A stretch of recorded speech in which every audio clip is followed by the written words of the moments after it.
Hari ini ada ketemu Bu, orang sakit jantung di RMI nggak ketemu Pak, bagus. Darah bagus normal tapi dia sakit. Nah itu tuh, ini udah hubungannya ke spiritual itu Pak.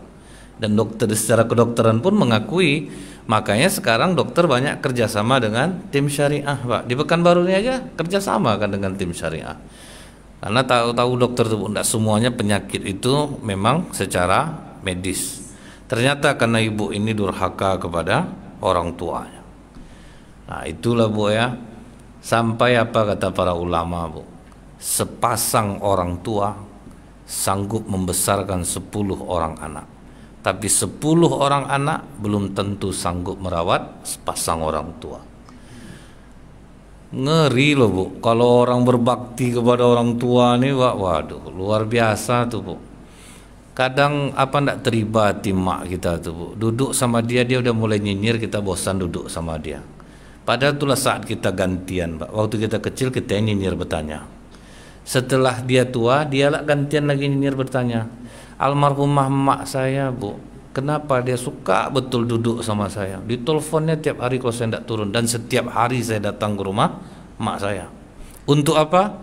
Mendengarkan ceritanya. Kadang dia bercerita 23 kali Bu, itu aja ceritanya. 23 kali pula saya terkagum-kagum seolah-olah belum pernah mendengarnya. Yang lain tidak sanggup Pak. Dah tuh mama itu aja cerita mama, muak orang nengok tadi itu aja. Kalau saya enggak real ya mak. Nenek depan nih cucu kekah di Padang. Terus itulah lengang mak seminggu nih rasanya. Iya mak iya. Diam dia sebentar Bu. Dah mak ceritakan nenek depan nih pergi ke Padang. Belum lagi mak. Lengang mak nak. Dia kekah cucunya mungkin agak seminggu pula tuh. Kau makanlah dulu, ndak nanti aja lah mak. Mak lengang nak. Oh, dua sampai berkali-kali itu Pak. Berkali-kali pula saya seolah-olah baru mendengar itu. Itu kita sama mak kita ini mau ke rumah mama, ada buat status dia Pak. OTW rumah mama tuh banyak komen orang. Akhirnya mama itu diam di depan dia sibuk main HP. Kalau udah depan orang tuh jangankan depan orang tua lagi. Kalau udah sepakat duduk ngumpul sama kawan-kawan tinggalkan HP itu Pak. Orang jauh diajak ngomong, orang dekat enggak, apalagi ke orang tua sendiri Bu. Taruh HP itu. Enggak ada pokok kalau dari depan mak kita mati silent HP itu. Bayangkan dulu ada seorang ulama Bu, sedang ceramah Pak. Sedang ceramah Bu, datang maknya. Kau masukkan ayam dulu, pergi langsung Pak. Ditinggalkan ya pengajian Bu. Itu kadang sedih Pak, nengok ulama-ulama dulu ke orang tuanya tuh. Bukan malu dia Bu, enggak ada. Kalau kita tuh mak ini enggak tahu. Aku ustaz nih mak. Malu aku depan orang, enggak ada Bu. Bagi orang tua tuh enggak ada anak ini kecil semua Pak. Suruh masukkan ayam Bu, ustadz besar tuh disuruh masukkan ayam, pergi deh Pak. Tunggu sebentar ya, mak saya nyuruh saya masukin ayam. Masuknya dulu Bu. Contohnya Bu, Ustadz Abdul Somad Bu. Mana mau maknya nanya soal agama sama dia Pak. Percayanya ke ustadz lain Pak. Mana mau maknya nanya ke dia. Karena dia tetap menganggap anak ini kecil. Ustadz itu aku bertanya, kau pergi ke rumah ustadz tuh tanya. Dia kayak gitu Bu. Jadi kalau orang-orang yang berbakti kepada orang tua itu memang pasti luar biasa itu. Sampai kata para ulama, orang yang berbakti kepada orang tua tegak dia di hadapan bukit batu, dia katakan wahai bukit jadilah kau emas. Jadi emas bukit itu. Maksudnya bukan bukit itu jadi emas Pak. Urusannya mudah, urusan hidupnya mudah. Kalau dari itu orang tua itu urusan mudah. Tapi setaat apapun kita, tapi terkecil hati orang tua, susah hidup kita. Kalau di zaman dulu sebelum Rasulullah siapa Pak? Juraid itu Bu hari-hari untuk ibadah aja. Satu kali dia sedang ibadah dipanggil sama maknya, ragu dia Pak. Apakah ku sahut panggilan makku atau ku teruskan ibadahku? Akhirnya dipilihnya ibadah Pak. Bukan sahutan maknya Bu. Nah waktu itu akhirnya maknya terpikir buruk jadinya Pak. Dia hasutnya lah orang gitu Pak ya, pelacur. Coba rayu dia gitu. Rupa dirayunya Juraid Bu, ndak masuk Pak rayuannya. Dia berzina dengan pengembala kambing, hamil, diakuinya ke masyarakat Juraid yang melakukannya. Difitnahnya Pak. Digiringlah Juraidnya, ada yang memukul, tempat ibadahnya dihancurkan. Tapi waktu itu Juraid tersenyum Bu.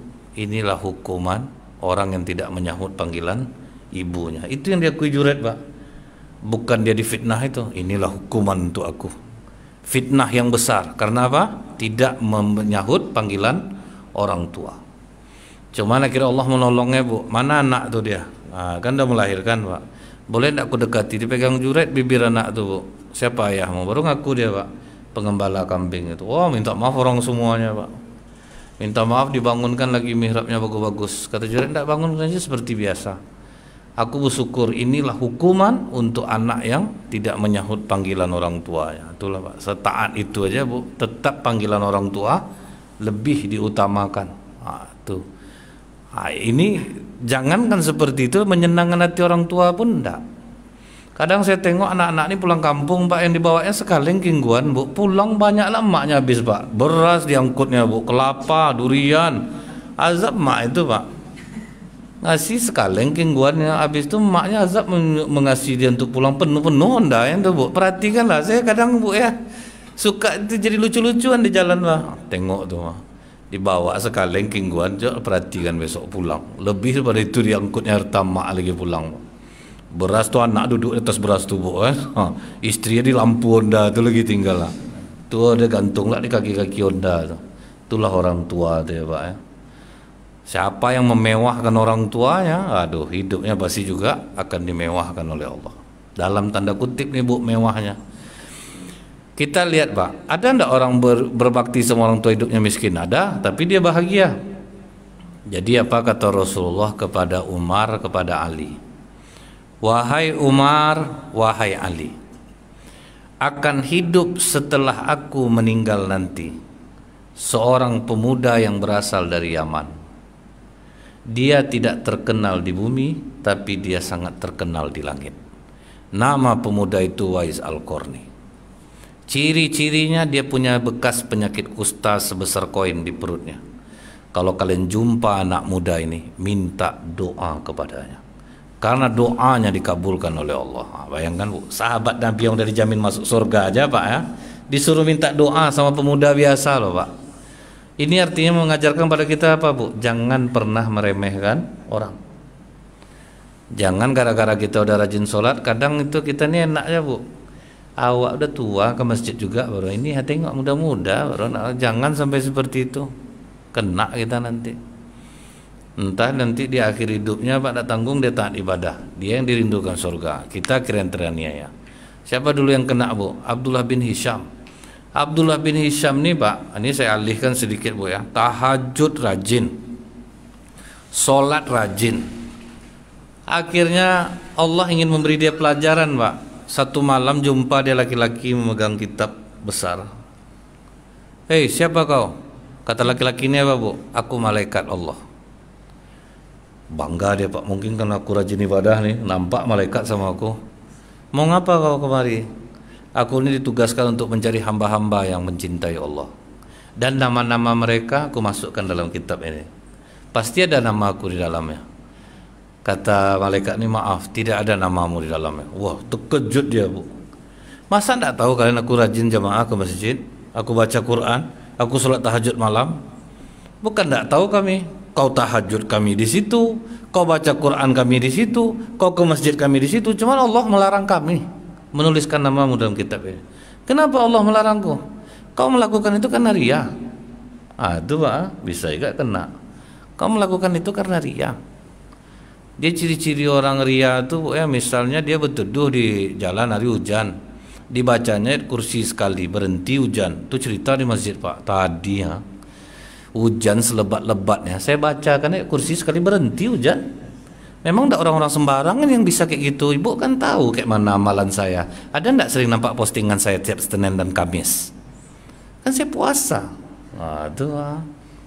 Kalau pas puasa tuh, Bu, ya, sengaja pas orang arisan puasa dia, Bu, makanlah lontongnya, Bu. Saya puasa. Dengar orang semua itu. Bungkuskan aja lah, kayak gitu kan. Nah itu ya, Bu, ya. Jadi hati-hati nih, jangan sampai kita menganggap remeh orang yang sepertinya orang-orang biasa gitu, Pak. Nampak orang biasa, rajin sholat jamaah, kadang, Bu, orang-orang seperti itu dia tidak ingin dikenal orang. Ada, jadi, Bu, jangan menilai orang sombong, dia tuh tidak bergaul tuh. Saya termasuk Pak orang yang tidak bergaul. Maksud saya itu apa Bu? Karena kata Imam Al-Ghazali rahimahullah, kalau udah umur 40 ke atas tuh hati-hati lah lagi bergaul. Karena kalau di masyarakat ini harus arek-arek longgar kata orang ya Pak ya. Dekat betul jangan, jauh betul jangan. Penting ada orang susah kita bantu. Karena kalau di masyarakat ini Bu, iman kita yang udah bagus bisa hancur dibuatnya Pak, hancur dibuatnya. 100 kebaikan yang Bapak buat, 1 kesalahan, habis yang 100 tuh Pak. Nah, itu di masyarakat nih, makanya harus santai-santai saja. Nah jadi Bu ya, begitu begitu Umar bin Khattab dikatakan Rasulullah tentang Uwais Al-Qarni, apa kata Umar bin Khattab dan Ali? Bolehkah kami tahu doa apa yang harus kami mintakan kepada pemuda itu ya Rasulullah? Kata Rasulullah, kalian mau minta apa saja dikabulkan oleh Allah kalau dia yang berdoa. Sejak itu dirindukanlah oleh Umar bin Khattab Pak sosok Uwais Al-Qarni ini. Yang ngasih tahu Rasulullah siapa Bu? Malaikat Jibril Pak. Dia tidak bisa ketemu Rasulullah Uwais Al-Qarni ini karena dia sangat sayang sama emaknya Bu, jadi tidak sempat dia pergi. Ada diizinkan emaknya 3 hari, rupanya pas dia sampai Rasulullah pergi perang Tabuk Pak, langsung balik dia langsung. Dia sayang betul sama emaknya. Apa amalan Uwais ini Bu? Emaknya itu udah tua, buta, lumpuh. Kemana pergi selalu dia menggendong emaknya itu. Pipis emaknya dia yang bereskan, buang air besar emaknya dia yang mencuci kan. Jadi sebetulnya jangan terbalik, kita laki-laki ini punya emak kita. Jadi kalau emak kita sakit sebetulnya kita yang mengurusnya Pak, bukan kakak perempuan. Kita selalu yang perempuan lah emak tuh enggak. Kalau emaknya enggak malu ya, kalau emaknya enggak malu, kami pesankan dulu tuh emak jangan sampai malu Mak, kami anak emak, kami anak laki-laki, kami berhak. Cuman yang lebih berbakti itu abang saya Bu. Abang saya itu dahsyat, menggendong emak di WC. Memang dia yang merebut semua amalan itu Bu. Sampai 4 tahun tidur sama orang tua saya, istrinya pun ridho. Itu hebatnya Pak, dapat istri bisa ridho Pak, 4 tahun menemani orang tua tidur. Itu luar biasa amalannya itu Pak. Tidak sanggup pula kita rasanya waktu itu. Nah jadi Bu ya, Uwais Al-Qarni ini pas malam, pas ibunya tidur di pangkuan ya, apa kata ibunya? Uwais, emak pengen betul naik haji, bisa enggak? Nak diusahakan. Kata Uwais Al-Qarni, bisa Mak. Enggak ada cerita enggak bisa Mak. Malam itu dia yang enggak tidur mikirkan ya Bu, kemana mau dicari duit beli onta Pak. Onta mahal, sapi enggak bisa Bu berangkat, dibawa berangkat itu tidak akan sanggup sapi, karena panas betul Pak, tidak sanggup sapi. Habis sholat subuh dia berjamaah, dibukanya lah tabungannya Pak. Rupanya dia dah punya tabungan Bu, cuman tabungan itu hanya cukup membeli anak sapi yang baru lahir. Itulah ukuran duitnya. Tidak ada Bu, dibelinya sapi yang baru lahir Pak.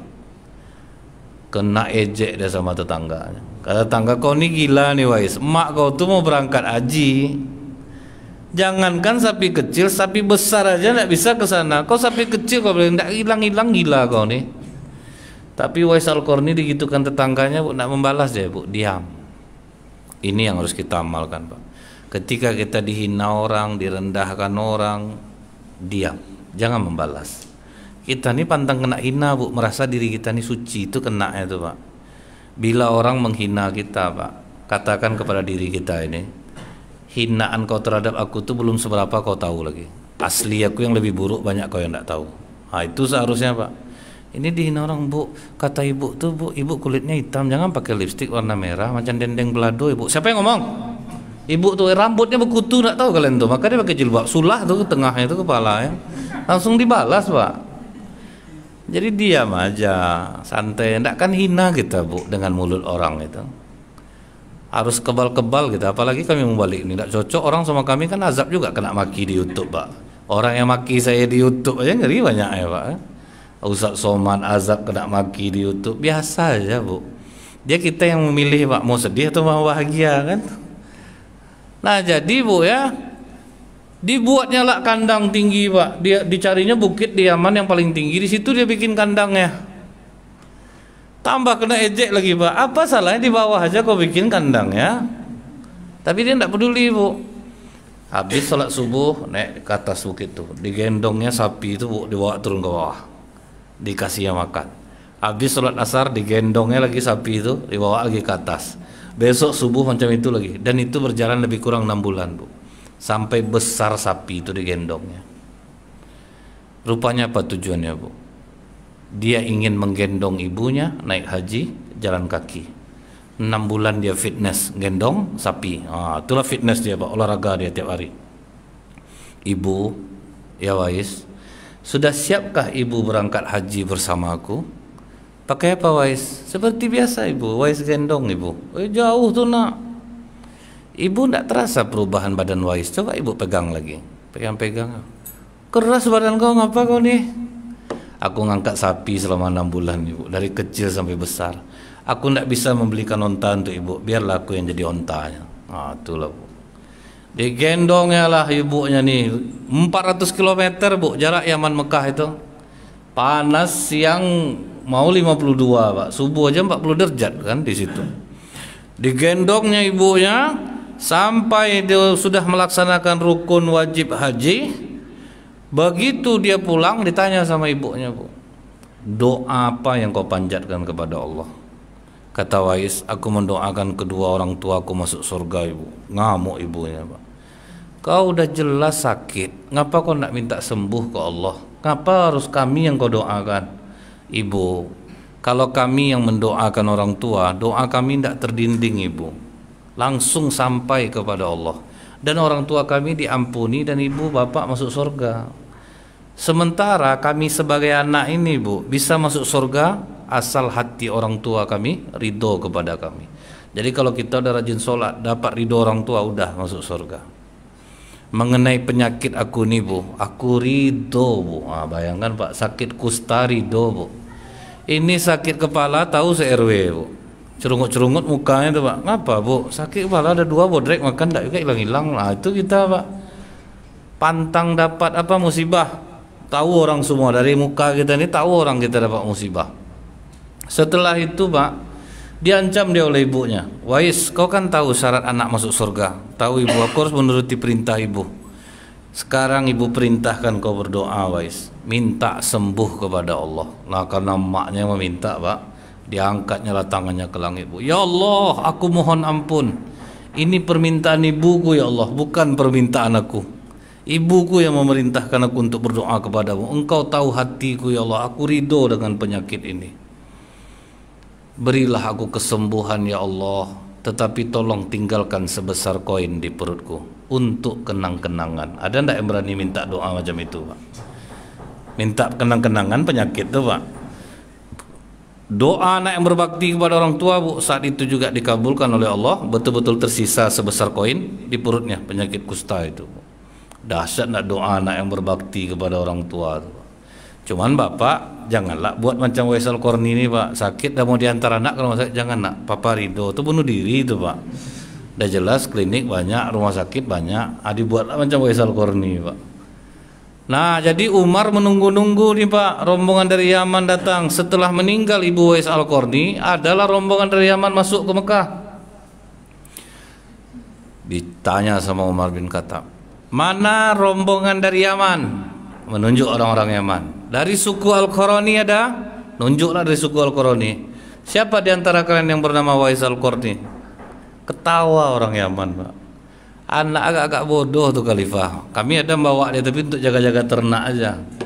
Kata Khalifah Umar apa Bu? Tahukah kalian siapa Wais Al-Qarni?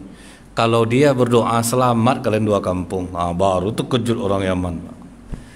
Kalian anggap remeh Wais Al-Qarni. Di mana dia sekarang? Ditunjukkan lah Pak. Pergilah Umar ke sana Bu. Assalamualaikum Wais. Waalaikumsalam. Buat bodoh Wais nih Pak.